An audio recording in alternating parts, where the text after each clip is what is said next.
Welcome to the Scam Economy with your host, Matt Bender.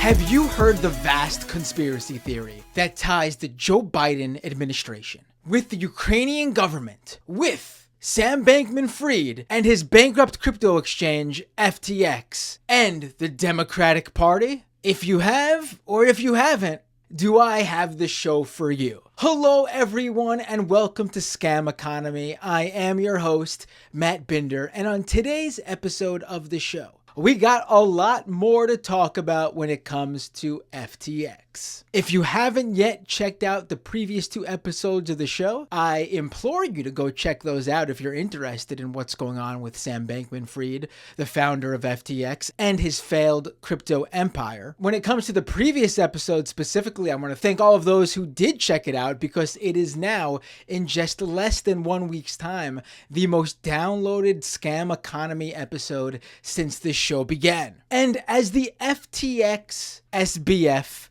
saga continues, there will be a lot more to talk about on this topic. For example, there's already reports that Sam Bankman-Fried had paid himself hundreds of millions of dollars straight from investors' funds when he raised money from investors who wanted to fund FTX. But on today's episode, we're going to spend some time on this conspiracy theory that has been going around, which is mostly being spread by people on the political right, which basically all started when whoever decided to start this conspiracy theory came across a press release from earlier this year, which announced a partnership between Ukraine's crypto donation program, Aid for Ukraine, and FTX. And as you can imagine, it was started by people who really don't understand how crypto works. Here, let me summarize it for you real quick. The conspiracy goes like this. The Joe Biden administration has been sending billions in funding to Ukraine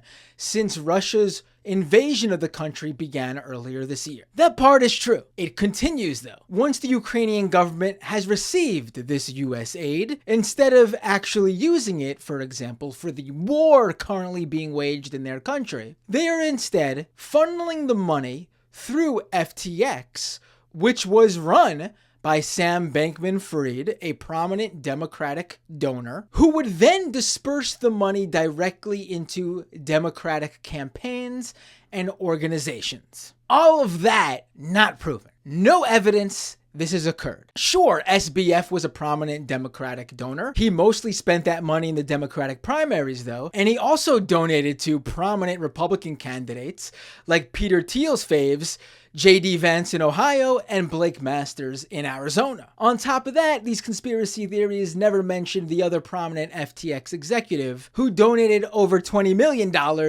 to pretty much only Republican candidates. But the way conspiracies spread, sometimes just laying out the facts like that just isn't enough. So on this episode of the show, I speak with one of the people who helped put together the Aid for Ukraine program, an individual who is only one of 5 people who can sign off on the DAO, or Decentralized Autonomous Organization, set up to disperse these funds. He is one of the co-initiators of the program and the lead contact person for Aid for Ukraine. And we're going to discuss exactly what Aid for Ukraine is, how it was set up, what exactly was FTX and its founder, SBF's involvement in the program, and his take on the conspiracy theories that have been spreading. Before we do that, really quick, patreon.com/MattBinder if you'd like to sign up for a monthly subscription to monetarily support this show. You can also subscribe for free to the YouTube channel at youtube.com/MattBinder. You could also check us out on Twitch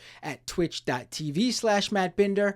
Follow me on Twitter at MattBinder. Follow the show at Scam Economy on Twitter. Go to scameconomy.com for all the links to the podcast version of the show. And while you're at your favorite podcast platform like Apple Podcasts or Spotify, why not take a second to really quickly leave a review to help this show move up the rankings on the podcast charts and effectively get more eyeballs on the show. And now it's time to take off that tinfoil hat, because joining me now to discuss all of this is Sergey Vasylchuk. He's the CEO and founder of the crypto company Everstake. Sergey, thank you so much for joining me today.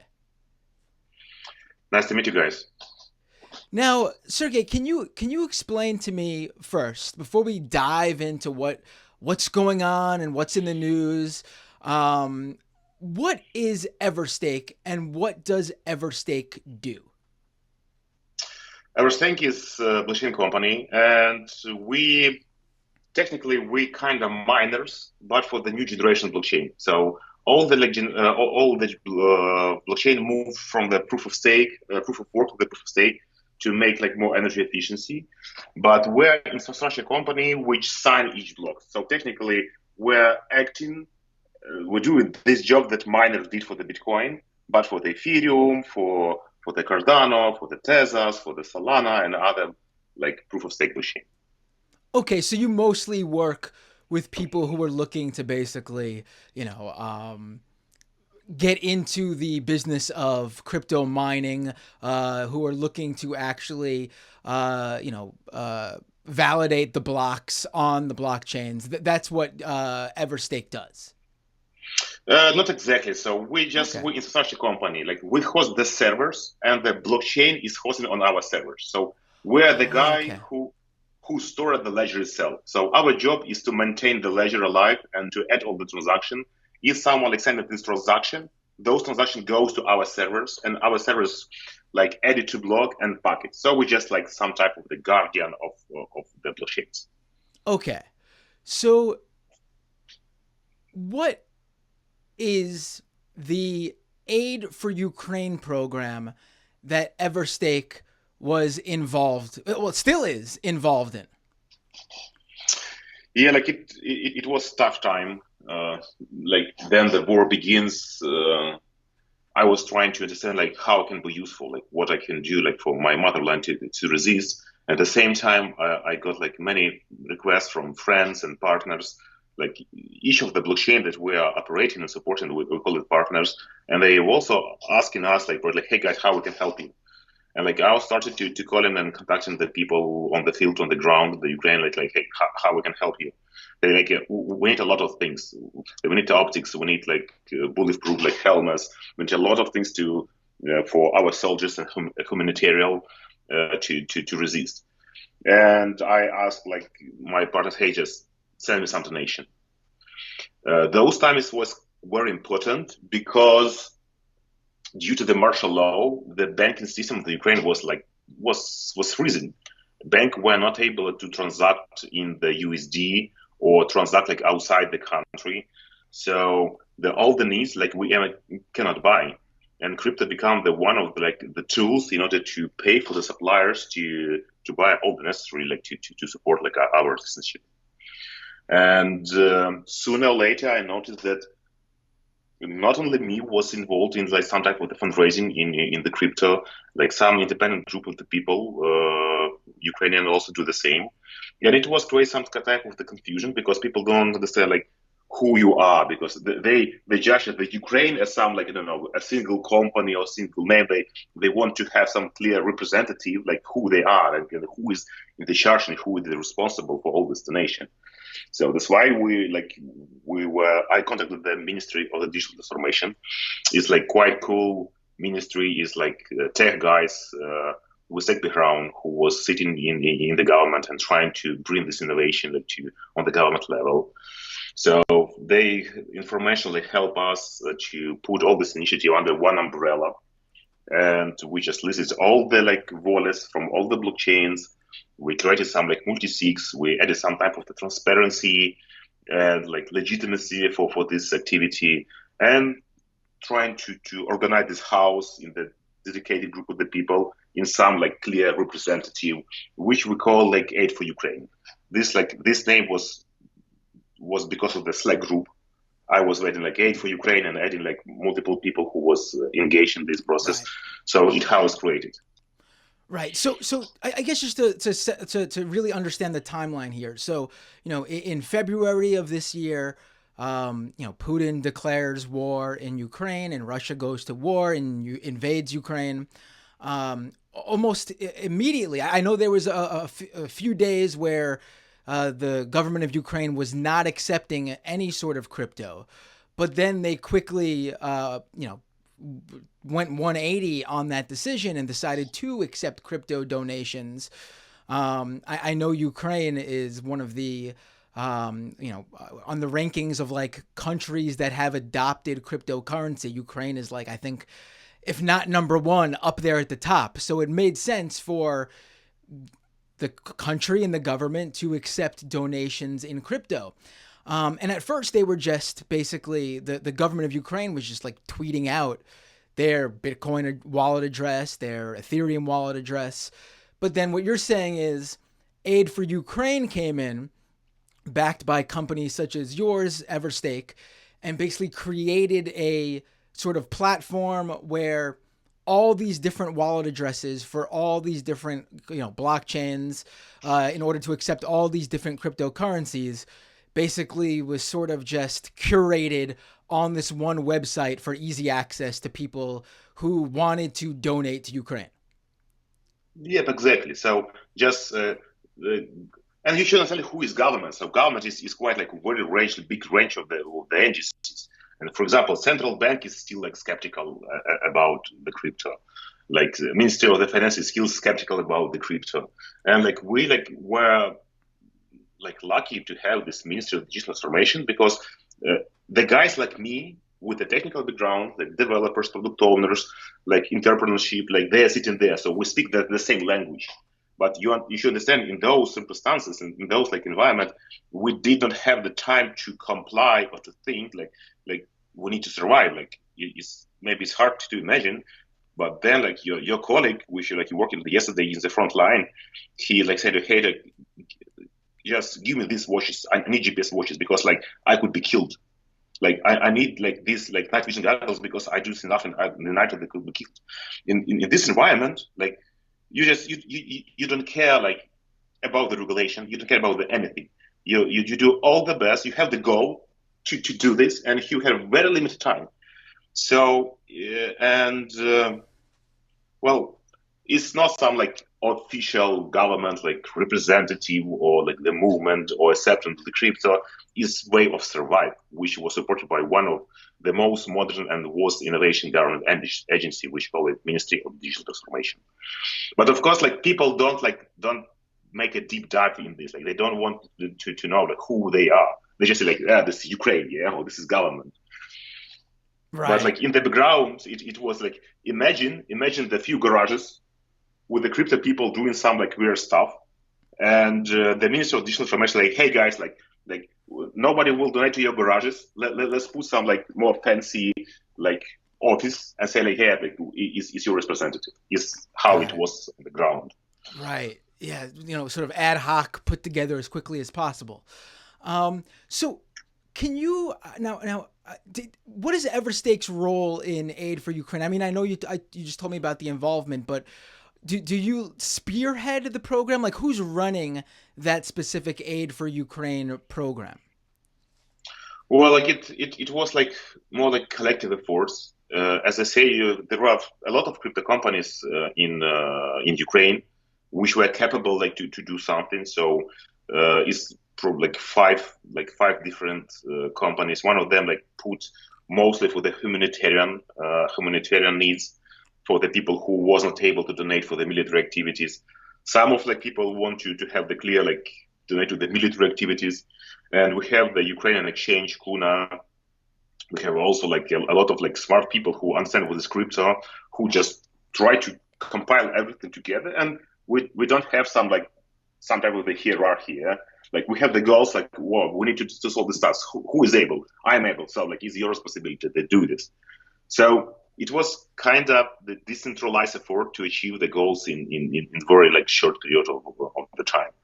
The role of our state, because like we have the engineers and the technical backgrounds in probably each of the blockchains, and having this the good friendship communication with which each of the blockchains before gives me ability to communicate fast. Like, hey guys, like we need the multi-sig, yeah, we need to several finance to send this money. Can you help us with some software? Do you have some piece of software to achieve this? Another guy's like, hey, like, can you like tweet, or can you use your Twitter for your customers, like to help us, like to rate the donation? So it was kind of the coordination, and like the biggest goal that I was trying to do was some kind of the ambassador. Like I was technically begging from all the crypto holders and was asking, hey guys, like even $1 matters. Like donate $1, donate like $2, like $100, whatever you will donate will be immediately like transferred to their front line. And it was very like time matters here, because right now is like United States government like support us, European Union support us, like Ukraine is like receiving the nation with the billions. Those like first few days we had nothing. We have just collapsed banking system and no ability to transact in with outside world. So if you're talking about the aid for Ukraine, please limit and like remember that like the most activity was put in the first days of the invention. There, like we were most efficient. Right. Yeah, I remember early on, and I have an episode of the show from when I first started earlier this year, talking about the sort of what was going on with crypto in Ukraine. And one thing that was, and it seems like the Aid for Ukraine program sort of helped facilitate ending this practice. It was sort of gross in the beginning to me. Like it was sort of disgusting how you saw different like token owners basically haggling with the leaders of the agencies in Ukraine, the elected officials, saying, oh, if you accept my token, I will donate this amount of money to you. Almost like it felt like blackmail to me. It was very weird. It was like, this is a country at war. If you want to donate, just donate. They don't have time to be messing around and playing games with these tokens. Like, did you feel that same way? It was really bizarre to me. Well, yes, I felt, but we are not in the position like to blame someone. So we're in the position to survive. And if someone will raise the hand like to help and say like, hey, like we need you to do this and this, and this is exactly the answer. Like, what was the involvement of the Everstake? If somebody like blockchains, for example, Icon was like, Icon will donate to the $1 million if you do this and this, like, of course I will do like all my best like to do this. So and instead of blame, like I'm really grateful for anyone. And you should understand that people, like some of them, like break the rules of their accounting or compliance, because in the normal circumstances, in the normal like times, sending technically the money for the war, no one agrees with this. Like it's kind of like red flag. So that's why like people, if asked something, they would like to I don't know, to protect themselves, like from their country, in their like tax office account or whatever. So we just do like whatever you ask, like we'll do, and like thank you for donating. This was our reaction. Right. I get it. No, I get it. To me, like it was the same thing with when the Ukraine digital transformation. I think the minister announced that there was going to be that airdrop. And then, like you said, this was all thrown together really fast in order to raise money. And then there were probably, it seems like there were some internal, I don't know if you were a part of that, but some sort of internal probably discussions where they thought, the airdrop is probably a bad idea. It doesn't look good. And then that was canceled. And you saw some people who donated crypto just for the airdrop complain. And it's sort of like, in my estimation, it was like, it's called a rug pull, but this probably was the first ever time that it was a rug pull for good. Like, I was fine with it. I mean, the money went to a good cause, technically. And if you were donating just to get a reward as an airdrop, then that's your problem, not anyone else's, Yeah, and you should also understand one thing, that like the Ministry of the Digital Transformation is experiment, yeah? It's not like the agency which sit in the building of the like 10 levels. It's just few tech guys, like it's dozen guys. Right. And like the load of them, like taking into account their responsibility to handle like DIA. DIA is our like application for the government services, dealing with like Starlinks and the mobile operation and so on. So they were working like 25 hours per day, and like without like any breaks in the weekend. So sometimes they are technically or physically like cannot handle like everything. So, and that's why like also like our company was trying to do all the best like to help. And during those times, like I did not feel like I'm Everstake, they're the like ministry, like somewhere else. They're just a person at the Ukrainian who can do something useful. And like we need to do like all of the best like to survive. So like if someone like was offended with the cancel of their drop, it's not because we're greedy, is because the priorities here, like our priorities will survive and supply the front line with tech that were required. Right. So let's get into the beginning of like the backstory of what these conspiracies that are out there are like the foundation of it, like where they're coming from. So can you tell me a little bit about how did FTX get involved with the Aid for Ukraine program? Like, out of all the exchanges out there with a global presence, like, I know you mentioned, your company is involved, and that other crypto exchange, Kuna, I think you said that it was called, and I know that's a Ukrainian-based exchange. So other than like these Ukrainian crypto companies, or these companies that were founded with backgrounds in Ukraine, FTX is the only one that sort of came in and didn't have that same background. How did they get involved? Yes, the answer is like very straightforward and easy. You should understand that like in order to buy $1 million, for example, like night vision, like goggles, or some like close to the military things, we have the several problems. First of all, no one will accept hryvnia as a Ukrainian native currency to buy this. So they need dollars, United States dollars. Second thing, like you understand that like no one will sell like some military or half military like equipment to some weird crypto guys from the garage. Like who you are? Do you have the license? And like there are only few limited like entity who can buy this type of the goods, and like one of them is the military of defense, the Ministry of the Defense. So it's like official like government like agency who can do this. And our goal was like to transfer like the USD, not the crypto, but real like the USD on the bank account. Fiat currency, right? Fiat currency, and we had not too much choices, because like if you go like to some exchange and imagine that my request, hey guys, we have crypto.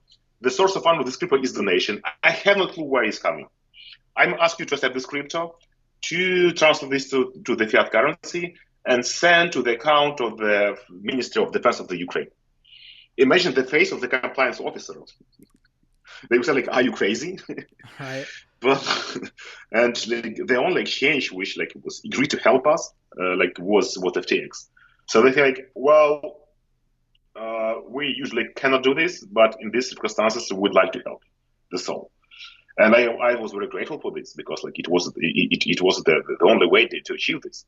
And like I said, in those times that I understand that I need to resolve this task, if devil will ask me will offer me the solution, I will work with the devil to achieve this. So those times, like I really don't care who they are, like what they do. And moreover, like in my like imagination, my opinion, FTX was like quite like trustworthy American exchange. Right. So we have the interconnection and direction with the American bank, because another risk that we could face with dealing some other exchange who have their bank account in the middle of like Caribbean islands, like, or some offshore islands, this payment could stuck. Yeah, like it could stuck in the banking system like forever. But we need it like for the yesterday, not for the like 12 business day. Like it required like just now. And having this, as I remember, the Silvergate account and the correspondent account of the central bank was probably in the Chase. I don't exactly remember, but I understand like the shortest way to send this wire was via the connection and partners of the FTX. So the choice was obvious. Right. So FTX was that critical piece needed to basically, in the most expedited way, transfer crypto to fiat currency and get that fiat currency as quickly as possible to the Ministry of Defense so they could spend money on what was going on in Ukraine. Do I have that down correct? Yep. So like technically, FTX was a gateway to the fiat currency, which agreed like to help us with quite like risky from compliance point of view operation. Right. And still, like I lost lots of money on the FTX, but I'm still like thankful for them. They helped me in those times because like yes, I lost money, but those transactions was like helped me to save someone's lives.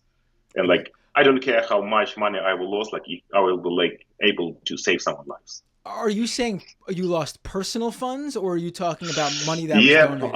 I lost for personal funds because like after like I see that how like was speedy this transaction. I also use Everstake or Everstake. I also use FTX like to deal with like my personal funds, like, to sell the crypto and to like put it in like my personal bank accounts. Right. So I was for me it was like the most trustful like exchange that I could ever like find.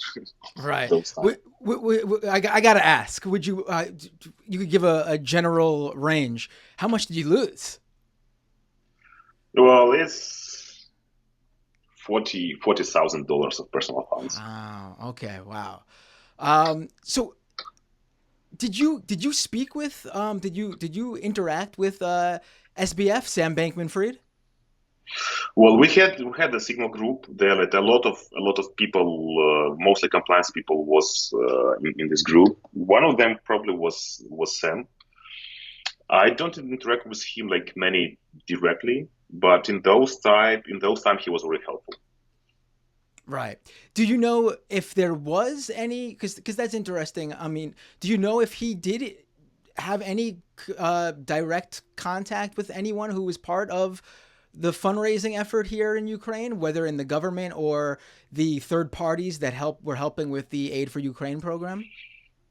Probably no. I was the only like contact person from the Aid for Ukraine to liquidate the crypto to fiat currency. So this all came together in a Telegram channel, basically. Yeah, in Signal. Signal. I'm sorry, Signal. Right, Signal, and via just text, because if it was, because you didn't have any, you're not sure actually if you spoke with SBF, because I'm guessing there was no audio call or video call. It was just via, text contact. Yep, correct. Wow, that's wild. That's very interesting, right? So let's get into these conspiracies more directly now. What has, and I know I've been looking a lot into this, so I have a real understanding here, but I'm interested in hearing what Everstake has uncovered and pulled up, because I know your company has done their own investigation and research into these conspiracy theories. What has Everstake seen since the collapse of FTX in terms of the conspiracy theories going around the internet? Well, for me, it was weird. Like, I remember the first time, like, I was quite kind of depressed also, like, and said that, like, lose some, like, personalized savings, like, and money. And then, like, people start dropping me this Twitter threads. I just review the poster, like, the author of this thread, and, like, see, like, it's kind of shady. It's some strange account which, like, got this, like, $8 verification recently. The answers like are more like templated and is both. So I'm an engineer as well. So and like I'm like called the old guy in the tech. So I just recognize the boss, like we call it, like bot farms. Like this is sometimes the fake. So I just ignored like why should I paid attention to this? I don't have an mood. And like another way, like I did not even want to comment something, because if someone will force me to comment, it means that I am trying to like feel like guilty, something like okay, I will just not touch this. And you should understand that Ukrainian, they see so much this like shit show and the propaganda from the Russia that we just ignore it. Is the same that can you please comment how Ukrainian developed the military mosquitoes which bites on the Russia? You see like I'm not so stupid to comment this. And I have the same feeling. Like then I see that Ukraine invested in the FTX to support like Democrats. To be honest, it's shame on me. seeing this type of things, like I even did not realize, and I still like not very skilled in the American politics, what the difference between the Republicans and the Democrats. I was thinking like, why Democrats? Why not Republican? Why FTX? Why Ukraine? What was the bullshit? Yeah. So for me, like it was so bullshit that I just ignored it. Then I see that like this like shit shows that it's growing. Like someone is sending me the Fox News the episodes and so on. Like, and I was starting to see what is going on. The most thing that like shocked me, impressed, that people put some less conspiracy theory, and they put links on some my tweets or the article on the coin desk where it was clear information which like opposite the tweet. Yeah, but I see like how people are lazy. They just don't read the links. They just read the titles and make some like conclusion and start to being like angry. Like, and I was like, I really shocked. To be honest, I was thinking that only like Russian population in the Russia like could become the victim of such like primitive propaganda. But right now I'm thinking like, like this is American people. Like how I can like allow to feed their brains with this like shit. And I still don't know. Right. I realize that like the propaganda is just virus. It's a virus which could infect like any brain, like Russian, American, Ukrainian, whatever. So I kind of with the shock right now as well. Right. I mean, it's interesting because a few months ago I had on my I have another show that's a political show, and I had on a Russian national, someone who lives in Russia, who is very anti-Putin, and he was explaining to me how, you know, here in America we sort of get it wrong. The idea in America is that like the Putin apologists and the American right take their cues and learn their strategy and propaganda from Putin.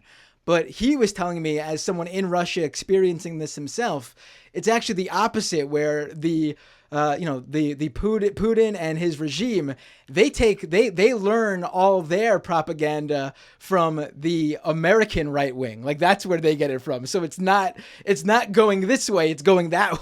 It was interesting to hear for sure. So for me, it makes total sense that this happens, and I totally understand how someone like yourself, who's like not in the American political system, is baffled by this. So to make it clear for people what you've been seeing here, and I've seen these same things, the current conspiracy theory going around mostly in the right-wing American, internet social media sphere, is that the Biden administration has been sending their, the billions of dollars in aid to Ukraine, who in turn was taking that money and sending it to FTX. I know, it's hilarious. And then FTX was taking this money and sending it to individual Democratic groups and candidates in order to fund the campaigns for the midterms that happened last Tuesday, November 8th. And I'm guessing the reason this conspiracy makes sense to them is because the Democratic Party was supposed to lose really badly last Tuesday. The Republican Party was supposed to sweep the board, win tons of seats in Congress. And what ended up happening was the Republican gains were very, very small. The Democratic Party overperformed. They did way better than expected. So my assumption is this conspiracy theory is spreading so widely and gaining so much traction because it's helping, to them in their mind, it's helping explain, oh, this is why we lost, because there was this convoluted network funding the Democrats.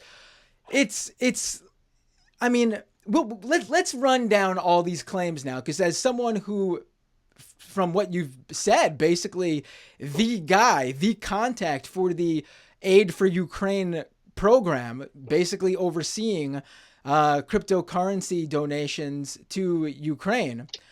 Can you explain exactly, let's put it this way first. Did the Ukraine government ever itself send anything to FTX? Not exactly, and like I will start like from the beginning, just to have the clear picture. Sure. So the beauty of the blockchains is like immutability. So you cannot change nothing, like which like you cannot fake nothing. Like if transaction like is put in the blockchain is immutable. So One of the reasons why we're able to uncover on this show too, like we do uncover, the show's called Scam Economy. We're able to, uncover so many of these scams and fraudulent activity is because that's like the one plus, in my opinion. Even if you're the biggest critic, the one plus is that this stuff is all on the public blockchain. The problem is, of course, you can't always tell who owns the wallet addresses because, that's not always clear if the person hasn't made their wallet address public. And any one individual can have, obviously, many wallet addresses. But when it comes to transactions, those are all displayed for the public to view on these blockchains. And a lot of times, a lot of these scams and fraudulent activity unravel because of the transactions that are on the blockchain for anyone to see. Yep, exactly. And like as I say, like the good news, like for us, is that like every transaction is traceable, and like the lists are public. Yeah, like we publish them on the site like those a while ago, and you can see like all the this transaction extraction. And if even imagine that like someone will use this system. So in general, we raise something like 60 with something million, and I believe it's not enough like to fund some party. And like I saw in this like blame game that like it was like 20 billions of dollars. I will be happy to have 20 billions of dollars, but believe me, if I will have, I will not like sponsor the any political. I will expand it in other way. But like if being seriously, like it's quite easy like to verify. Just check all the inbounds transaction for our wallets. You can calculate the total amount of the money which will collect it. You can trade the outbound transaction and also like verify that like very good. And you can go to the website of the Ministry of Digital Transformation. They have like clear breakdown of majority of the money which were spent. And like another thing like you should understand like that aid for Ukraine was trying and was forced to spend like in the first few days and the first few weeks. We had no time to wait until the election in the United States. We need to supply like right now, right here, right now. So right now, like the aid for Ukraine is kind of like empty already. So like we spent the majority of the money. Some of the like funds like left for some specific reason, but like the 95% was already spent. And another stuff that like we created in those blockchain what was possible was multi-sig. So we created the MSIG wallets and say like, hey, in order to spend, we need at least like 3 guys, and one of the guys should be from the Ministry of Transformation, another guy from the Everstake, another guy from the Kuna. So, and the reason that we'll set up this way is even about like to prevent conspiracy.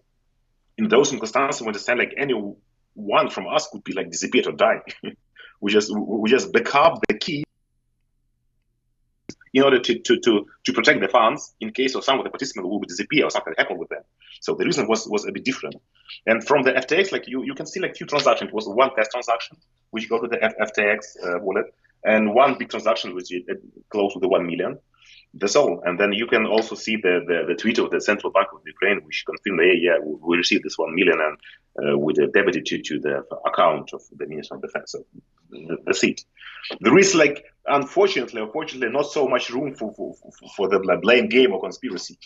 Right. It's like anyone could check, like spend like 15 minutes, like to check this. Let's run this down. I want to make it super clear for people the numbers that are involved here. So I'm going to assume that the billions and billions of dollars that the conspiracy theory is spreading is them counting like U.S. government aid to Ukraine, because that's the only I've poured through donations to Ukraine, and there's never been anywhere close to even a single billion. I mean, can you tell me actually, in total, how much money in crypto has been donated to Ukraine? It's close to like $68 million. $68 million. And you should understand, you should understand that the majority of the money, at least half of them, was donated by the Ukrainians who had the crypto. Right. Like one of the like Everstake is also like spent like all the reserves, like all we had, we just spent to this. Like we sent like, and after this account was reached like 2 millions, like the small retail customers begin to donate. Vitalik Buterin donated, like Gavin Wood donated. So the half of this money, like you can be identified by even the person. You can say like, oh, this is the person who was donated. And then like I see that this is the blame that, hey, the American government, the taxpayers, like was donated. Is for me, it's kind of like even offensive. Like, why are you telling this? Like you didn't like put like a 0 cent here to this fund. Like what the right you have to blame me? Like I understand, like I'm ready like to trace like any sense for any like donator who was donating like in this crypto. But like I kind of like refuse and kind of be aggressive for any blame which like claim like American taxpayer like doing it. Before you have the right like to blame anyone who was protecting his like life and motherland, ensure that your money will be there. Put your money there your mouse is. If your mouse is not there in this phone, like don't open this. Right. So also on top of that, how much, I know you just mentioned it before, but I want to put these numbers together so people could really, because, you know, we've been discussing here. I want these numbers to be loud and alone here. How much money did FTX actually, and we should be clear here from what you're telling me, and this is how I understood the system, the aid for Ukraine program to work. The Ukrainian government never sent any money to FTX. What happened was donations that were sent to Ukraine in crypto were then exchanged through FTX so Ukraine could receive the fiat currency. That's correct, right? Yep, that's correct. Ukraine, like, we need to understand like, who is Ukraine. Ukrainian government was never sent money to FTX. Like this is true. Right. Like no discussion. Then aid for Ukraine as a private group. So there is some like misconception that aid for Ukraine is like poor government like fund. No, it's not exactly the same. It's just like five companies who were sitting in the Ukrainian garages. They like was informationally supported by the Ministry of Digital Transformation to make it somehow like to raise the awareness. And they aid for Ukraine like sent really the $1 million to the FTX to liquidate this money to the fiat and send back to the Central Bank of Ukraine. No rumors can be here with the commercial or some like offshore banks. And this money was landed for the account of the Ministry of Defense. And like you can be sure that our Ministry of Defense like use this account properly. You can just can see the proof over the front line here. I mean, yeah, right. I mean, Ukraine right now is winning in terms of pushing back Russia. They obviously are putting that money to use. So FTX, again, I want to make it super clear for the conspiracy theorists. FTX at most transacted around 1.4 million, I think you saw, in terms of crypto to, in terms of crypto to fiat currency. Like they dealt with that, like something like that amount, right? We sent like first $1,000 to first transaction to see like how it fast is going. After this like $1,000 was confirmed, like we sent like another $1 million to the FTX and that back to the Central Bank of Ukraine. Okay, so we're talking $1 million here. This conspiracy theory is about $1 million. And the reason, again, to lay out the full conspiracy here in terms of why they think it's being sent to Democrats, well, SBF, founder of FTX, he was a major political donor. He had pledged $1 billion to political campaigns in general, mostly to Democrats, though. Of course, he later walked that back because it seems like he probably didn't have $1 billion to spend on political donations. But at the end of the day, he did spend about $36 million on the midterm elections. But he also sent money, yes, a majority did go to Democrats and Democratic organizations, but he also sent a lot of money to Republicans and Republican groups. On top of that, the co-CEO of FTX, Ryan Salome, he is a prominent Republican donor himself, who sent over 21 million to mostly Republican organizations and campaigns.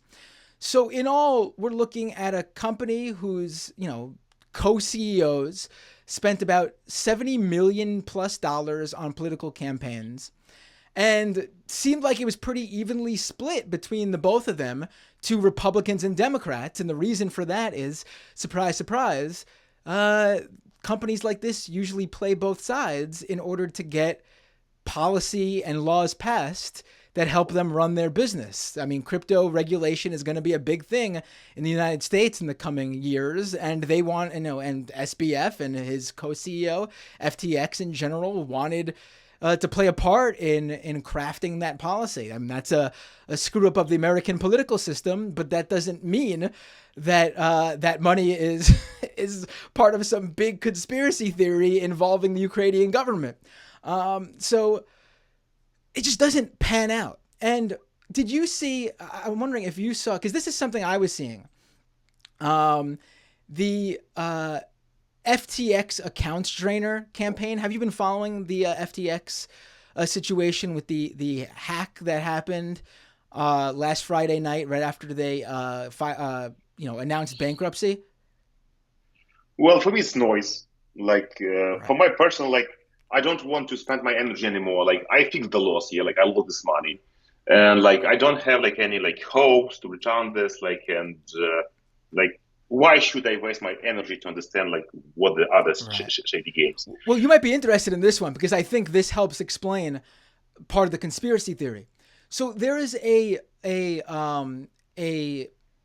wallet address that's been labeled the FTX account drainer that they believe is whoever is involved with stealing funds from whatever FTX had left in their holdings. And on the blockchain, if you look, there is a mass, nowhere near billions of dollars, but a couple million sent in cryptocurrency, sent from the FTX account drainer, the hacker, to the official Ukrainian donation address. And people who are looking at this are probably thinking, oh, that's it right there. But what they're not doing is they're not looking at what token was sent.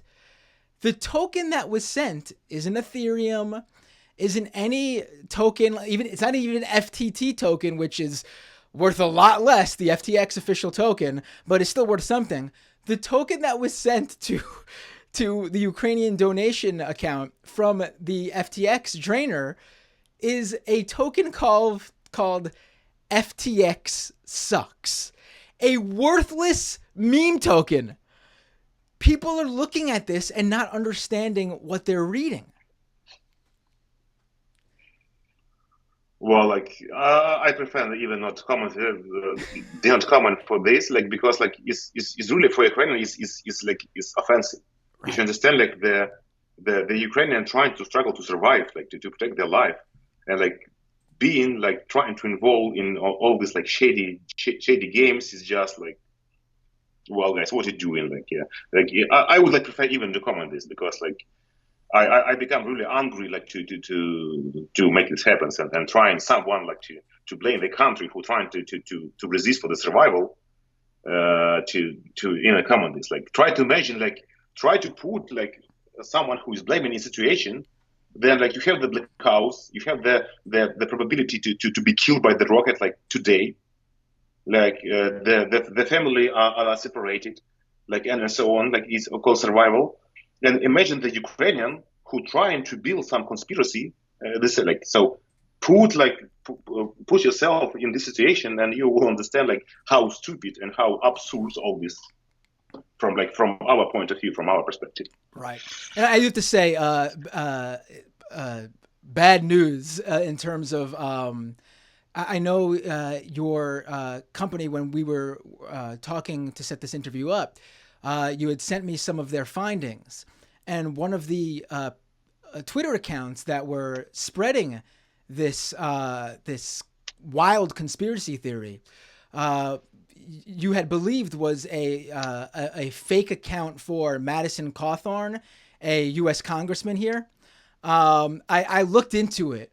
And I have to say, that's his official account. A U.S. congressperson is legitimately spreading this wild conspiracy theory. That wasn't a fake account. It's him. It's Madison Cawthorn. Good news No, though.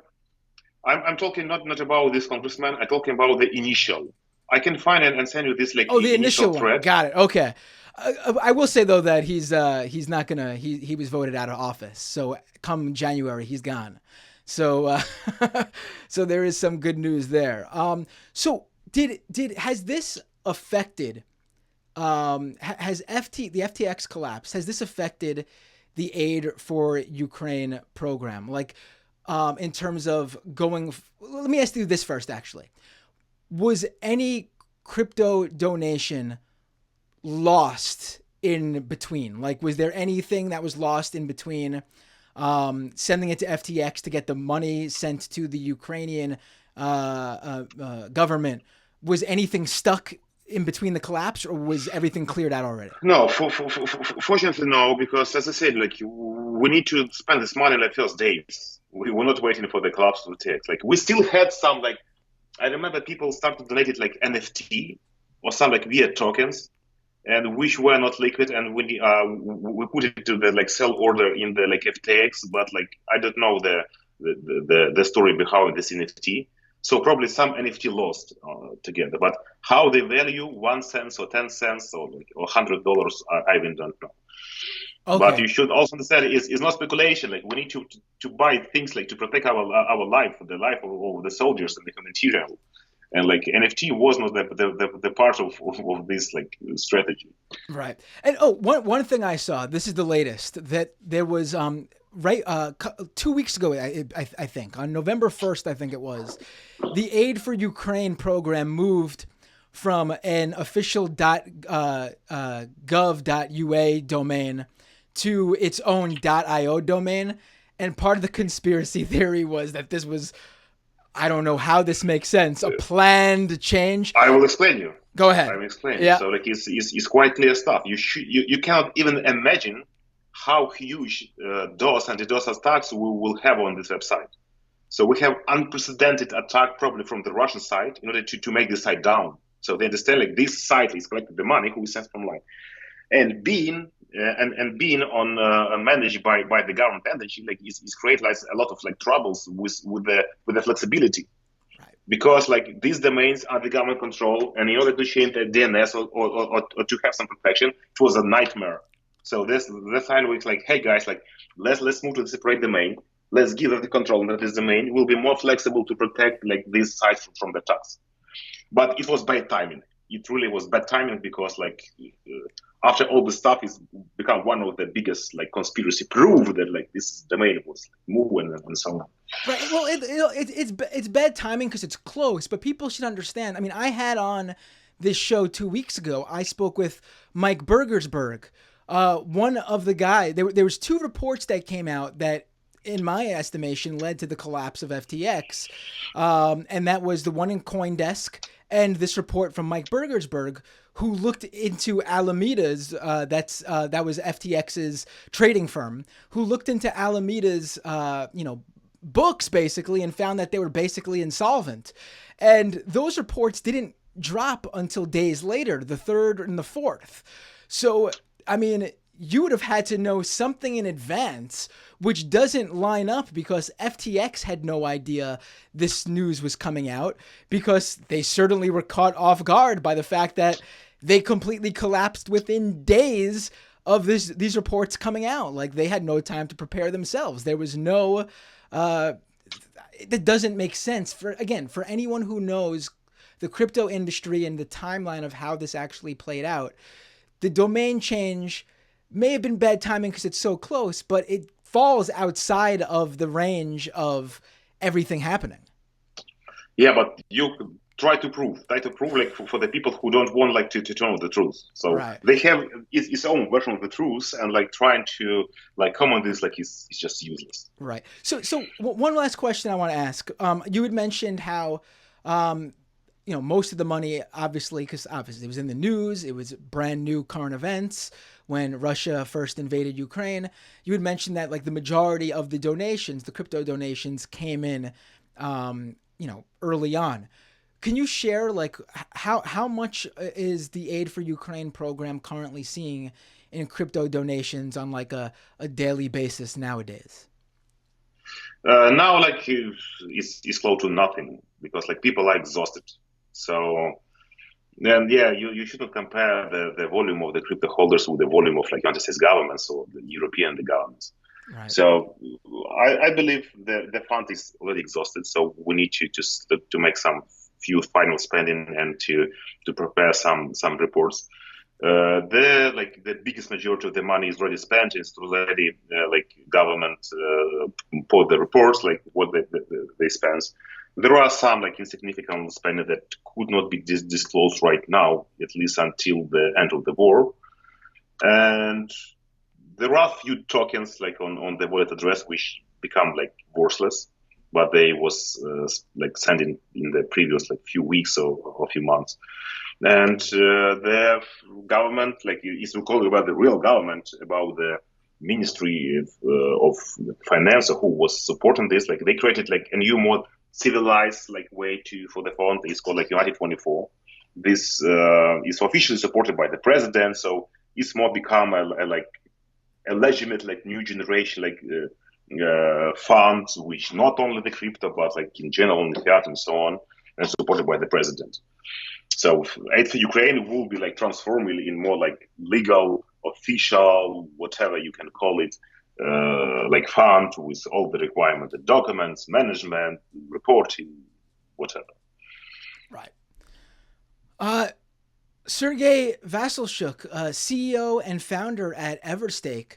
Thank you so much for joining me. Is there anything else you would like to add that we didn't discuss that you think would be important to put out there in order to, address any of these conspiracies or any of this incorrect news? I mean, I know I saw that the official bank for Ukraine, the National Bank, came out and said, this was a tweet that was sent back in March. I mean, again, this is stuff that came out already, that Aid for Ukraine initiative had raised, over $1 million so far and was transferred to the special account, the National Bank of Ukraine. And I know that members of the digital transformation ministry were out there, spreading this stuff to be forward. And I know Everstake did the same, to try to address this stuff, because it's wild how what looks to be a little bit more than $1 million somehow has turned into billions and billions of dollars. Right. It's amazing. Anything else you want to add? Well, like the only thing that I want to add is to thank like every American taxpayer who like supported on support, because Ukraine, because without this support, like we probably will not be able to resist and even to exist. So like don't believe the blame game. It's very easy to verify. Just spend few minutes or hours to try to understand what is going on. Many thanks, guys. And I hope this war and this nightmare will end soon. And all these people will be focused like to build something useful, to build something pleasant, instead of playing like stupid blame games. Like we are a society which we need to build instead of like destroy. Thank you one more time for each American, for each European, for everyone who supported my motherland to thrive. All others like is just not worth of like spending our energy. People are still going to spread the conspiracies, but people who see it and may not be conspiratorial, we're going to have the information to counter the conspiracies. I hope so. Like the lesson I learned that I just don't understand the American society, American politics. I'm just like a newbie here. I will try to make a more deep dive, understand like why and what's going on. But yeah, for me it's weird. Imagine how the person outside the American system and political system is weird even to listen to this. So I'm kind of really shocked that it could even happen in this society. Right. Well, yeah. Welcome to the good old USA. I mean, I feel like it really needs to be reiterated here. The accusation from the conspiracy theorists is that hundreds of millions, if not billions of dollars, were funneled through FTX by the Ukrainian government to the Democratic Party. Never mind, of course, that there are laws requiring how much money was actually donated to campaigns and organizations, and we know exactly just how much SBF and other FTX executives and their PACs actually spent, around $60 million in total. And again, when it comes to SBFs around just under 40 million, most of that went to Democratic primary candidates. In fact, one losing Democratic primary candidate received over $10 million alone from that total. But we also now know, thanks to my guest, and I should say, by the way, that after I spoke with him, he sent me the documents confirming just how much was transferred from FTX to the National Bank of Ukraine. And the blockchain transaction details, as well as the DAO sign-off that got the Ukrainian crypto donation money to FTX so they could make that transfer and exchange. And again, we are talking $1.5 million. I mean, if you'd like to see this all in writing, maybe you're one of those people who find it easier to read an article to sort of distill the information, you can check out my piece in Mashable on this very topic, titled "No, FTX Didn't Funnel Ukraine Aid to Democratic Candidates." Just search it on Google if you want and you'll find it. As always, like I said up top, you can support this show by becoming a paying subscriber at patreon.com/mattbinder. This show really is possible thanks to my patrons. It helps me continue to make content, and in the near future, as new patrons come on board, those new patrons will help me create even more content. You can also go to the YouTube channel at youtube.com/mattbinder and subscribe there, where you can catch the video version of every episode. Also go to twitch.tv/mattbinder, and if you're an Amazon Prime subscriber, connect your Amazon account to your Twitch account, and you will receive a free Twitch Prime subscription to give to your favorite Twitch creator every month. It's free for you. It just forces Amazon to take a small portion of your Amazon Prime subscription that you pay them and dole it out to the creator of your choice on Twitch. It's a win-win-win, so do it if you can. Go to scameconomy.com for all the links to the podcast versions of this show, and while you're there, Apple Podcasts, Spotify, leave a review. It really is a big help. That last episode, with the combination of all the downloads and a few new people leaving their review, the show shot up in the top technology charts on both Apple Podcasts and Spotify. Follow me at Matt Binder on Twitter. Follow the show at Scam Economy. And don't forget, I do a live post show immediately after the premiere of the episode on YouTube every week, where you can call in and discuss crypto or really anything. So definitely don't forget to go to the YouTube and Twitch channel to check that out. And with all that said, I'll see you next time on the Scam Economy.